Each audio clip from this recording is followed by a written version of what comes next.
Assalamualaikum warahmatullahi wabarakatuh. Saya Chandra Ramatantri dengan NIM 111222010. Saya akan mempresentasikan tentang perkembangan lembaga keuangan syariah. Perkembangan lembaga keuangan syariah. Yang pertama, ada lembaga keuangan syariah merupakan bagian dari sistem ekonomi Islam yang bertujuan untuk menciptakan keadilan sosial dan ekonomi. Yang kedua, perkembangannya dipengaruhi oleh kebutuhan masyarakat akan sistem keuangan yang etis dan keberlanjutan. Selanjutnya ada pengantar. Yang pertama, lembaga keuangan syariah tidak hanya berfungsi sebagai lembaga keuangan, tapi juga sebagai motor pembangunan ekonomi berbasis nilai-nilai Islam. Yang kedua, ada kegiatan lembaga keuangan syariah mencakup penghimpunan dana, pembiayaan, dan penyediaan jasa keuangan dengan prinsip syariah. Konsep dasar lembaga keuangan syariah. Yang pertama, riba. Riba adalah tambahan dalam transaksi pinjam-meminjam uang yang dilarang dalam Islam. Yang kedua, ada gharar, adalah ketidakpastian dalam akad, sedangkan masyir merujuk pada spekulasi atau perjudian. Yang ketiga, ada lembaga keuangan syariah menggunakan akad-akad seperti murabahah, jual beli dengan margin, mudharabah, kerjasama modal, dan musyarakah, kemitraan. Sejarah lembaga keuangan syariah global. Yang pertama, ada Bank Mikram menunjukkan bahwa bank syariah dapat beroperasi tanpa bunga dengan tetap menguntungkan. IDB memperkuat keuangan syariah di negara-negara anggota Organisasi Konferensi Islam atau OKI. Yang ketiga, ada tahun 1990-an ke atas, negara-negara mulai memperkenalkan regulasi khusus untuk keuangan syariah.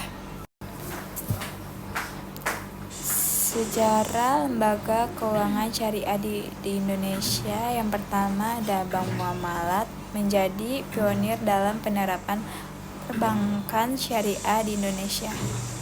Yang kedua, ada krisis ekonomi di tahun 1998 meningkatkan kesadaran terhadap pentingnya sistem keuangan alternatif. Yang ketiga, ada BSI dibentuk untuk memperkuat daya saing dan efisiensi Bank Syariah Nasional. Jenis lembaga keuangan syariah. Yang pertama, bank syariah melayani transaksi perbankan umum dengan prinsip syariah. Yang kedua, ada asuransi syariah. Sistem perlindungan risiko berbasis ta'awun atau tolong-menolong.